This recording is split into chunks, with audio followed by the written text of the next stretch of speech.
Local 4 News begins right now with a breaking news alert. Indeed, breaking news coming out of Lansing tonight. The recount of Michigan's presidential vote is on hold after the Trump team files a formal objection.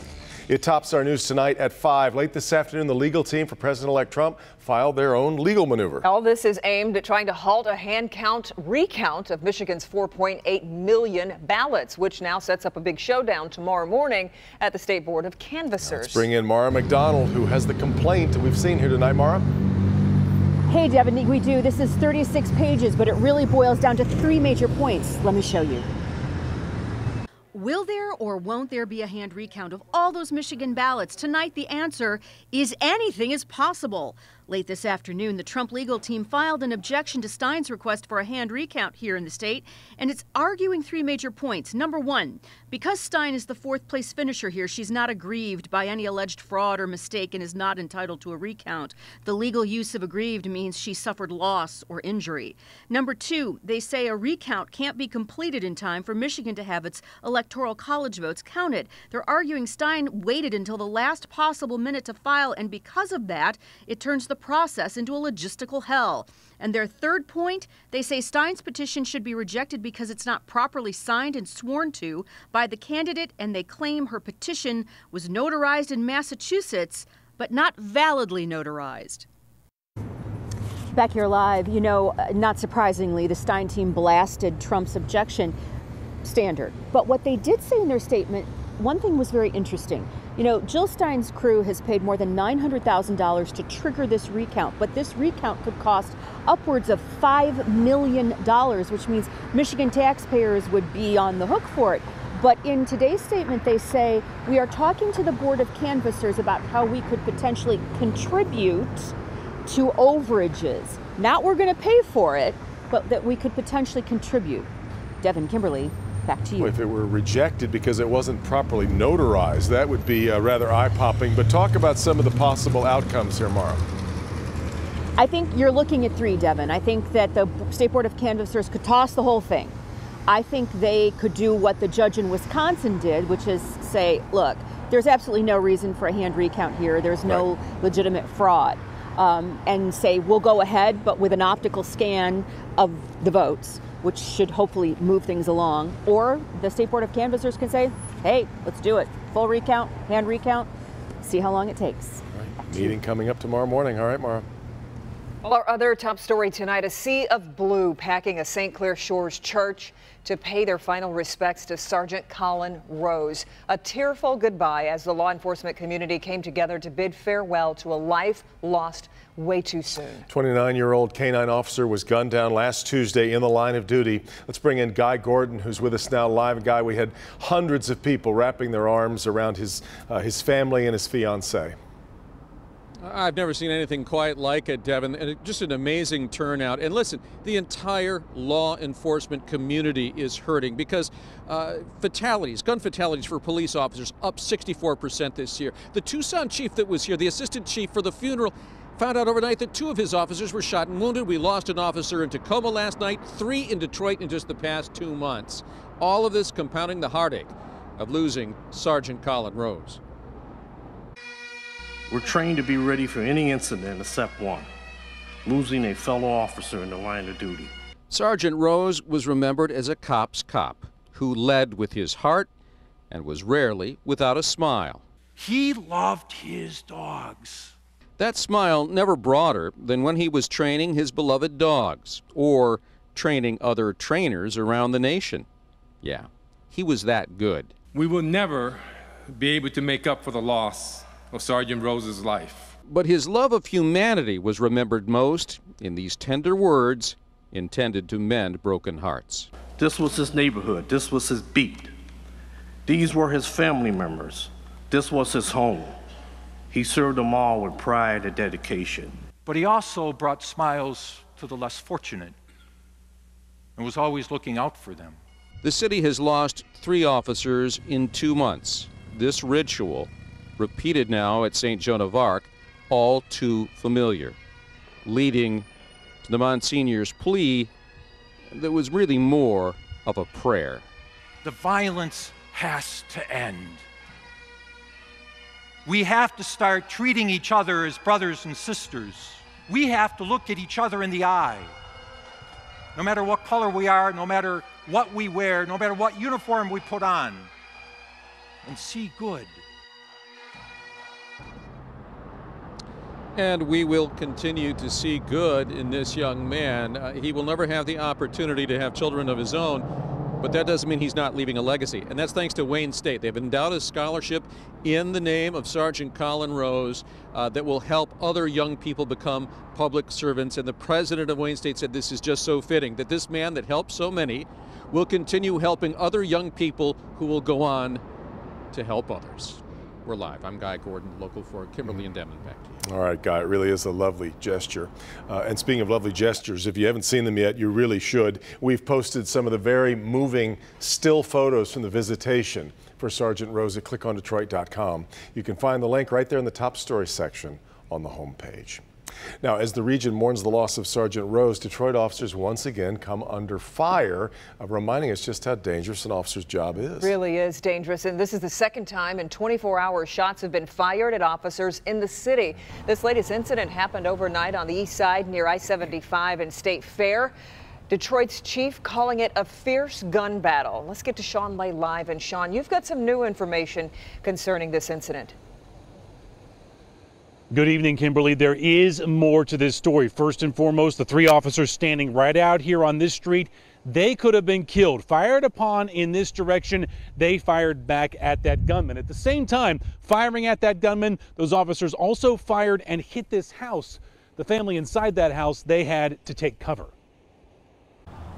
It was an ambush on Hall Street just off of East State Fair. 3 Detroit police officers in uniform stopped to talk to a man in the middle of the street when a man across the street up on a porch opens fire on the police. Chief Craig furious that his officers coming under fire once again and could have been killed.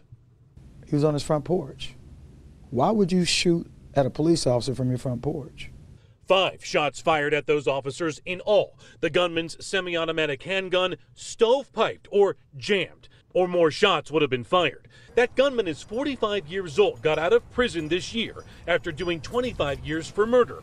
He didn't hit the officers, but did hit this house across the street. Police returned fire, hitting the man several times. But those return shots also hit this White House. Inside, 10-year-old Kylia and 5-year-old Deontay, the kids and their father, ran to the upstairs of the home to take cover. They weren't hit, but their grandmother tells me one shot went right into her granddaughter's bedroom. Y'all had no knowledge of where the people were in his home, and that's unfair to them. It was a gun battle. The easiest way for me to describe the officers and this suspect were in a gun battle, a fierce gun battle, and the thing that may have saved our officers is the fact that the suspect's gun jammed. Back here live, these officers taking fire from that front porch to the middle of the street. That's about 20 feet. These 3 officers very fortunate tonight. No one hurt inside the innocent folks' home. The gunman, he's expected to be charged tomorrow. We're live on Detroit's east side tonight. Sean Lay, Local 4. All right, Sean. A crucial day of testimony in the Mateen Cleaves sex assault case as a pretrial hearing is now dragged on for weeks. Cleaves' accuser finally took the stand to tell the judge what she said happened that night. Let's bring in Rod Maloney live in Flint. And Rod, her remembering that night is a key issue here. Yeah, it is, Kimberly. And here's the thing. The young woman, the alleged victim in this case, went to the hotel willingly with Mateen Cleaves. She says she didn't know that that's where they were going, but she went in the hotel room anyway. But there are things that she does not remember, and it openly admits there were a lot of things that happened that night she doesn't remember. But it's not so much that as it is what she said and perhaps did not say that this case could turn on. I had pushed him off of me and ran out of the room. And do you actually make it outside of the room? Yes. And when you're outside of the room, what was your intent for going outside of the room? To get away from that situation. And were you successful? No. We won't identify the alleged victim, a social worker and sex abuse counselor. She admitted to drinking throughout the day, claimed she reminded Cleaves that she had a boyfriend and that he had a wife. They ended up on the bed, and she testified Cleaves touched her sexually. She said she ran out of the room a second time. Yet after Cleaves pulled her back in, she doesn't remember what happened. When you were outside of the room, did you see any other human being? Yes, I saw a woman in the window of another room. Okay. And what, if any, action did you take in relationship to that woman? I mouthed, "Help me." She did, bringing the victim into a room and calling 911. But on cross-examination, the alleged victim made this important admission. Ma'am, you never, ever told the person that you know as Mateen no, did you? No. Correct. Just to reiterate, she admitted on the stand that she never told Mateen Cleaves no. That's what the defense is going to be talking about going forward. Now, this has been a pitched battle between attorneys, defense and prosecution, every step of the way, and it continued that way throughout the afternoon, so much so that they just finished at about 4:30 inside the courtroom. They'll return to the courthouse again tomorrow to try and wrap things up. Reporting live in Flint, Rod Maloney, Local 4. We'll be on it then. All right, Rod. Coming up, an idea that could revolutionize parts of Detroit. This is really interesting. It's called a 20-minute neighborhood, ahead at 5, what they are, and the impact it could have on areas outside of downtown. Hi, Ben. Kim, it has looked nicer outside than what we've got out there right now, but we do have a couple sprinkles we're going to be seeing through the evening. We'll tell you where the rest of the week takes us as we head into the weekend coming up. All right, Ben. Also, this woman could go to jail for years because of something that didn't happen. The horrifying claims she made that police now say were all lies. Jason. Detectives here at police headquarters still investigating an East Side murder, but the victim's family thinks they know who did it. It could be the closest people to you that will harm you out here. It's a search for justice. Coming up next on Local 4. New at 6. Near this middle school on the city's east side, a booming business at a vacant house. What the feds are calling a drive-through business.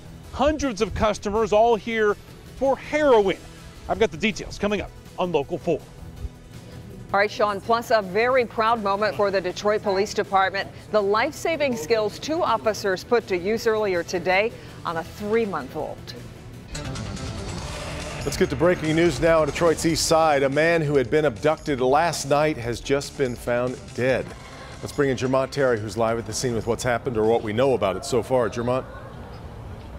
Yeah, Devin, somehow that individual that was found dead inside the van was kidnapped from a liquor store on the west side last night. Now, police were able to trace him to this block here off Marks, but when they got here, they found an individual barricaded inside of house. That lasted for a few minutes, which essentially they were able to bring that individual out safely. That happened about maybe 10 to 15 minutes ago, but the breaking news, a man found dead inside the van. The suspect, the person that police believe caused this murder, was inside the house, causing a brief barricade situation. Police went inside the home, got that individual out, but now they're still investigating, trying to figure out everything that led up to this murder. We'll stay on top of this breaking news situation, have details on clickondetroit.com. For now, reporting live on the west side, Jermont Terry, Local 4. He was a father of 8 and the rock of his entire family. 33-year-old DeAndre King was shot and robbed almost 3 months ago. Tonight, his family is speaking out, hoping that someone else will speak up. Jason Colthorpe is live with their search for justice. Jason? And they're searching for justice, Devin, because they're worried this case is about to go cold. It's about 3 months old now, but they also think someone out there knows something, and they think it could be the man DeAndre King was there to pick up that night. He was our hero. DeAndre King's murder September 12th ripped a huge hole in his family. He and his wife Tara were just days away from their first wedding anniversary. His death has devastated his 4 children and her 4, who Tara says he treated as his own. When they say he was the father of 4 children, no, he was the father of 8 children. He was just the father of the family, period. A witness told us today he remembered King was hit in a hail of gunfire here at East Kirby Field near the old Packard plant. He jumped in his '76 Gold Monte Carlo, door still open, and made it only a few hundred yards before he crashed into a power pole. I lost my world, and I would hope and pray that someone comes forward, because I need to know who took my baby from me. His family believes the truth may lie with who DeAndre was there to pick up, his childhood best friend. And that's a lesson people need to learn, that it could be the closest people to you that will harm you out here. And if he didn't do it, he does know what happened. Well, police aren't saying anything about that. In fact, they can't really say much about this investigation because it is still active, and that includes on any potential suspects. They would like to know if anybody knows anything out there, and if they do, they can call 1-800-SPEAK-UP. That's the Crime Stoppers number. They will not take your name, they will not take your phone number or record the conversation or use caller ID. It is 100% anonymous, and any tips that lead to an arrest will meet with a reward of $2,500, and that's $3,500 if a tip comes in before midnight tonight. At Detroit Police Headquarters, Jason Colthorpe, Local 4. All right, Jason. First day of December, and it's starting to feel a little more seasonal than we've had for a while. What a difference 24 hours can make, though. I mean, it's just like that. Yeah, and it's not just the temperature. The clouds showed up, the wind started blowing, and it's all coming together to feel like just like a different month. It is just like. It's funny how that works. Temperatures, though, very tightly clustered together underneath all that cloud cover, and this is average. Even though this is a considerable drop from what we saw yesterday, this is what we would typically see as we finish out a December day, at least this part of December. 41 at Metro, a couple 30s here, Ann Arbor, Pontiac, and Howell. And compared to yesterday, the biggest difference here on the east side, where it's about 10 to 15 degrees colder than what we saw yesterday. Remember, that cold air was rushing in on the other side of the front yesterday, so those differences not quite as stark out there in our west zone. But there are showers out there, more so drizzle and sprinkles. These are not really amounting to a whole lot as far as the amount of moisture. We'd had a west wind that was bringing these lake effect showers in, but that wind has started now to shift a little bit, and you can see that the rain is almost going a little bit more down to the south and east. So we will see an end to these showers as we get into the next couple hours. And then it's just going to be cold as we finish out the rest of the work week. Clouds not going much of anywhere. If we get a couple breaks tomorrow, so be it. Winds will calm down a little bit as this high pressure gets close to us over the weekend. And then Saturday will be dry. Most Sunday will be as well. But you can start to see precipitation forming out ahead of this warm front once we get into the later parts of Sunday, mainly after sunset. We're going to start seeing some snow in here, and that may be enough that's going to stick around for a while. 35 tonight for the overnight low. Showers on the way out. Winds still noticeable, so wind chills are going to be going as we head towards daybreak tomorrow. Here's your 4-zone forecast, and just like yesterday, there's not going to be a whole lot of difference here with the clouds around tomorrow. Very similar numbers to what we saw today.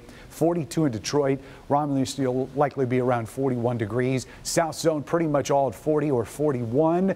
And then same goes here in our west zone. 40 or 41 are our two choices. And you've only got one choice in the north zone. Everybody's going to be at 40 degrees tomorrow. Look at that, from Sandusky down to Macomb, right at 40. So here's your 7-day forecast.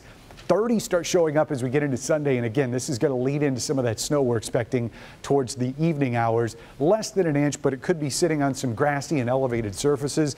See those temperatures spike ever so slightly into early next week, and then they'll fall again as we go into Thursday, and it looks like we're going to have high temperatures struggling to hit the freezing mark by the upcoming weekend, next weekend. Brisk, yeah. Yes. Look what the cat drug in. A cat. Robotic pets like... Supposed to do something. I know. Did I get it? Oh, there he goes. He's ready to go. These are a hot toy, robotic pets this Christmas, and they aren't just for kids. Yeah, the Good Doctor is here to explain why these toys may have some unexpected benefits for older people as well. Does it come with a litter box? That's also automatic. We'll have that. The suspect accused of shooting and killing a police officer in Tacoma, Washington, was killed today after a standoff that lasted through the night. A deputy shot the suspect, who authorities say had been using 2 children as shields. This all started as a domestic dispute. The police officer killed was shot Wednesday while responding to the dispute. The suspected shooter then barricaded himself in a home throughout the night. The officer killed has not been named, but was 45 years old and a 17-year veteran on the Tacoma police force. In Tuscola County, a woman has been arraigned on felony charges after police said she lied about being abducted and sexually assaulted. 38-year-old Valerie Marie Lasowski Police say she told them she stopped to help a stranded driver October 30th, but Lasowski said the driver and another man forced her into their vehicle, then drove her to a secluded area and raped her. Well, police now say Lasowski made up the attack, and she's now facing up to 4 years in jail. A Michigan Christmas tradition built on generosity and the holiday spirit continues this year. This is a great story. The Coast Guard ice cutter Mackinac has arrived in Chicago after traveling from Sheboygan with a special delivery. The ship carrying 1,200 Michigan-grown Christmas trees will now be distributed to Chicago families in need. Last week, Navy cadets, Girl Scouts, Boy Scouts, volunteers were in Sheboygan helping to prepare the trees for their journey to the Windy City. And I was just reading they are Black Hill spruce trees, which are apparently very beautiful. That sounds gorgeous. Yeah, I like it. And I like the Christmas tree conveyor belt setup they had. I need that at our house. Back with more in just a minute. New at 5:30. December destruction. A deadly tornado outbreak tears across 7 states. Trump goes on tour. The president-elect touts saving jobs and says thank you as recounts in several key states are underway. The DeQuinder Cut, a bike path, a greenway, and a magnet. It's a classic example of if you build it, they will come. They being new housing and new retail. We'll show you where the Duggan administration intends to duplicate this success. It's dinner time. Live from downtown Detroit. Local 4 News at 5:30 starts now. It's the new plan to reshape Detroit. They're called 20-minute neighborhoods, and they aim to make city living much more appealing to everybody. Mayor Duggan laid out his 20-minute neighborhoods plan back in May. This idea is actually pretty simple. Neighborhoods in the city where everything residents need is within a 20-minute walk or a bike ride. City Council approved funding for the plan, and now we're getting our first look at just how it's going to work. So Guy Gordon now standing by live, and you got a tour today, Guy. Yeah, we sure do. Now listen, sometimes there's gaps in that 20-minute plan. You have retail, maybe you have some good housing, but you don't have recreation or transit. What they're trying to do, these planners, is fill in those gaps. We're at the Island View area. What they want to do here is pretty cool. You got Belle Isle right over there. They want to take what was this old rail line that ran near the Uniroyal property. They want to turn it into a bike path. They're hoping to spur new development in housing and retailer by giving them a really nice amenity. Starting at the old Uniroyal property near Belle Isle, the rail line ran 3 miles north to the old Packard property. City Council has approved $600,000 for planning and design.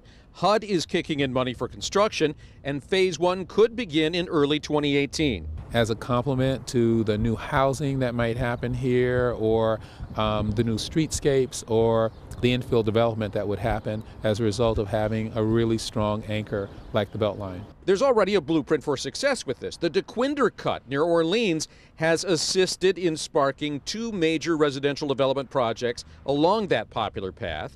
The Beltline intends to duplicate DeQuinder, but with its own unique character, more of a warehouse district feel. Because they now have the funding to actually execute, there's a higher level of confidence private development will follow. I think people are looking for alternative ways to be connected through their neighborhoods and to be connected to the regional assets that we have, like the riverfront.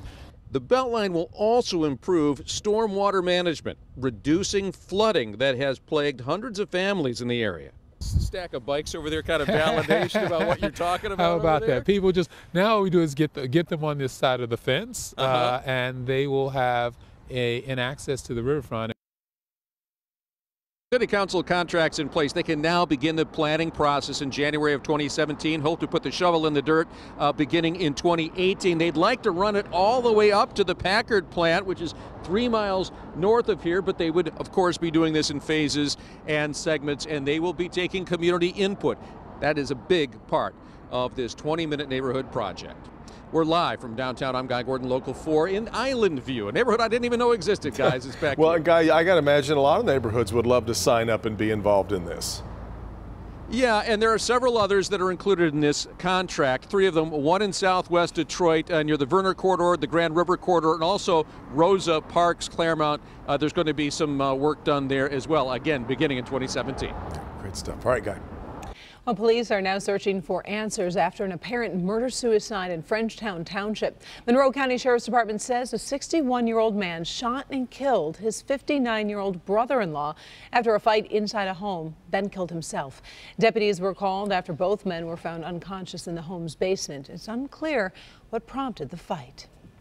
Well, Ben is back with an update on those devastating tornadoes down south. Usually takes a day or two for these events for the full perspective to click in, and it hasn't made it any better, the fuller look today. No, this is not a pretty picture. The tornado count now up to 34 across the south, and those twisters left a real mess behind. The devastation is so bad in some places that Alabama's governor immediately declared a state of emergency after personally surveying the damage. In Jackson County, Alabama alone, 20 homes completely destroyed. Another 46 were damaged. The Weather Service reports that tornado hitting Rosalie, Alabama, and EF2 only on the ground for 1.7 miles in less than 2 minutes. But that was all it took to wreak havoc on the town. I screamed at my husband saying, "There's a tornado coming, there's a tornado coming. Get the kids, grab the kids." 30 seconds later, kaboom, everything hit. The people behind me, they had a trampoline. It's 20 feet up in the air in a tree. And we went months without seeing a tornado fatality across the U.S., so that really probably didn't help the alertness across the southeast. But in the last 24 hours, the places that did see the worst damage before that had been spared. The storms did move into the Carolinas here. No tornadoes reported, but you can see all the wind damage here across western North Carolina and South Carolina as well. So those storms still packing a punch even as they moved west. Karen? Take a look at this. Sometimes a still image can really speak even louder than video, and that's the case with this picture right here. This picture was posted to Facebook by the Johnson City Firefighters Association. These firefighters getting their first sleep in over 36 hours.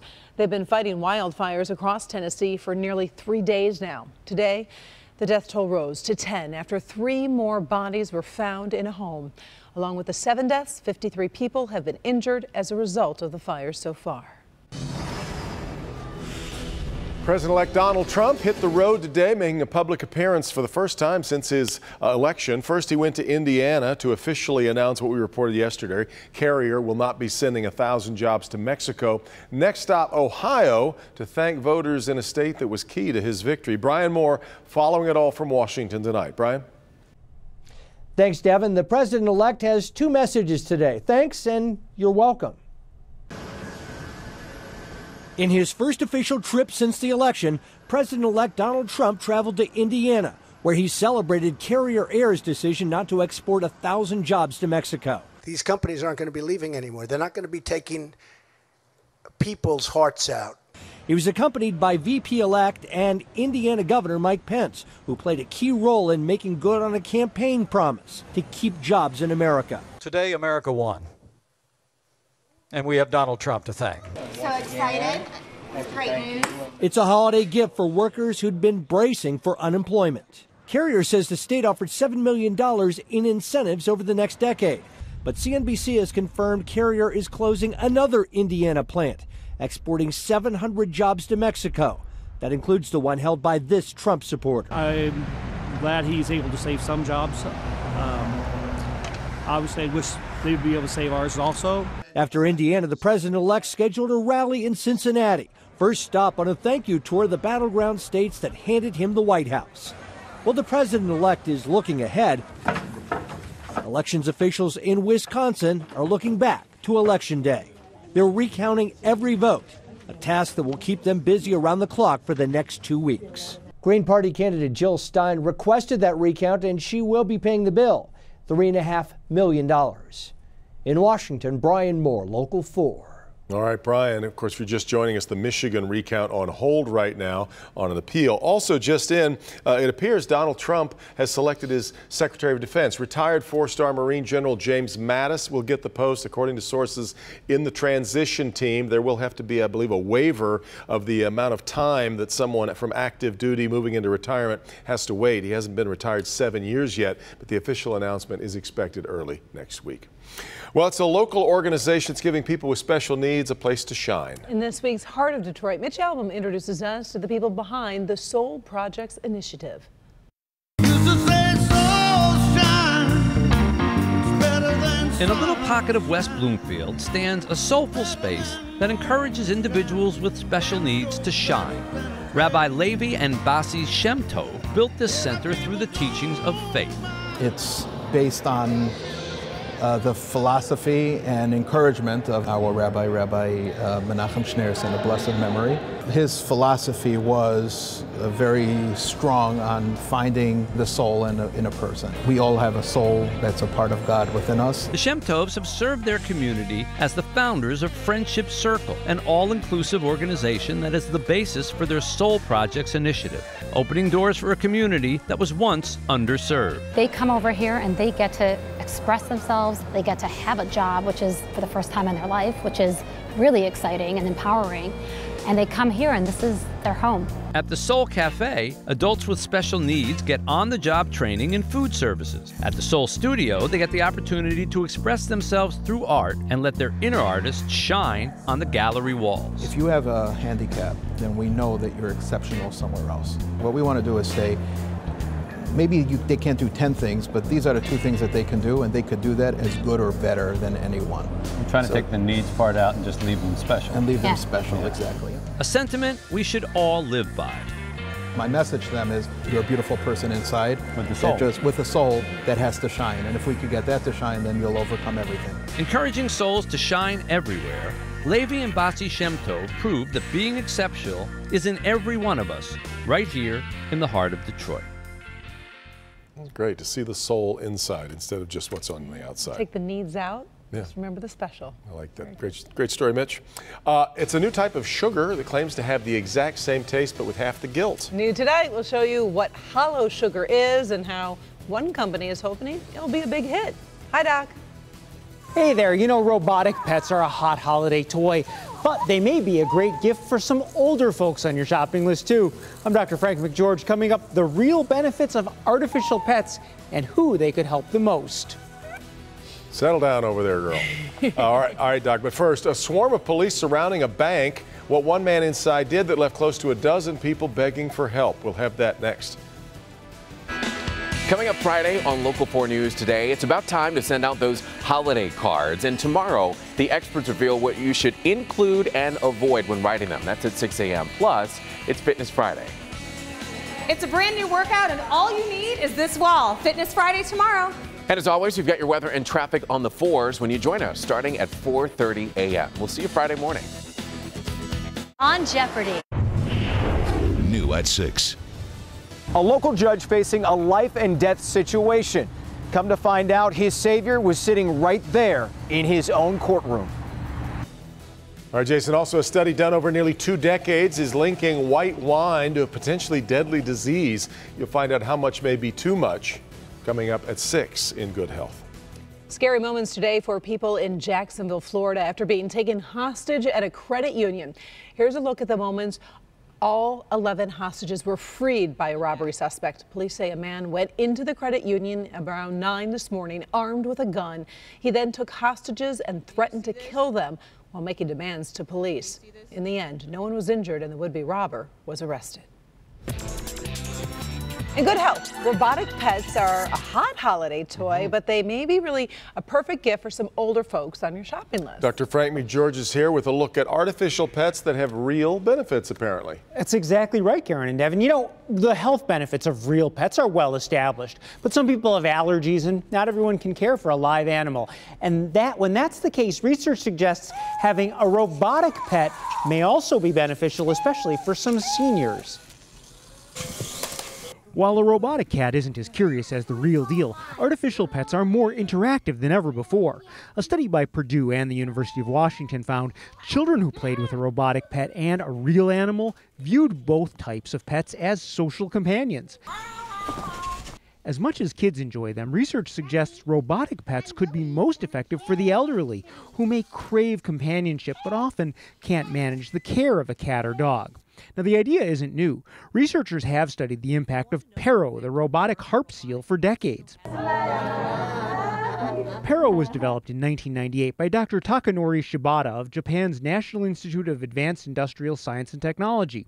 The furry robot responds to touch, voice, and movement. It's been used as a therapy tool in hospitals and senior living facilities in the U.S., Europe, and Japan. Interaction with Pero motivates people and also improves their mood. And also, a lot of people improve depression, anxiety, pain, sleep, and so on, and loneliness. Patients say it's that interaction that's key. This is so much different than a regular toy or even a stuffed animal because it responds.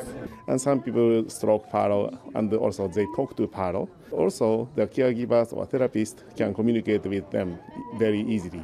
A New Zealand study found Pero reduced loneliness among residents of a senior home even more than participating in activities like crafts or bingo. It is always warm and soft, fuzzy. Yeah, everything that makes a person feel good. Robots clearly have an edge when it comes to care. No litter boxes, vet bills, or food required. And while no one thinks robotic pets can truly take the place of our furry friends, they may offer real benefits for kids of all ages. Now, the Pero has also been used successfully with dementia patients and children with autism. The robotic seal, though, is an actual therapy tool that costs about $5,000. But Hasbro has also created a line of furry robotic cats and dogs.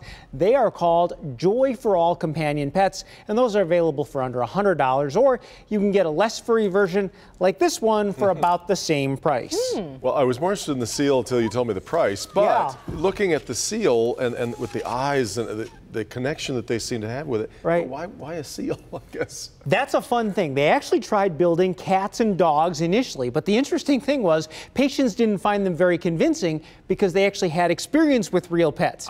Baby seals, of course, are cute, but people have never actually held a baby seal, so the expectations for the Pero were much lower in terms of realism. I don't think the Pero might work in an Inuit population where they may have baby seals, but for You're normal not fooling people, anyone with that. Right, for normal people, baby seals are just adorable and they're easy to bond with. That woman's face lit up. I mean, Oh, yeah. Clearly. amazing. It's been very well shown now. All right. Or you Run that thing down here. Let's see if it goes. Does it work? Does it work? I don't know if it's going to make it down there. Like, could you? I would think I could. Can you take the audio off? It's just like a regular I don't cat. think I can- I It's don't like a think I can regular make it cat. You quiet. can't get it to come to you when you Nothing. want it to. Exactly. Right. Yeah. Never does what you want. No. Cute, My though. favorite saying about cats is if cats could talk, they wouldn't. So let's.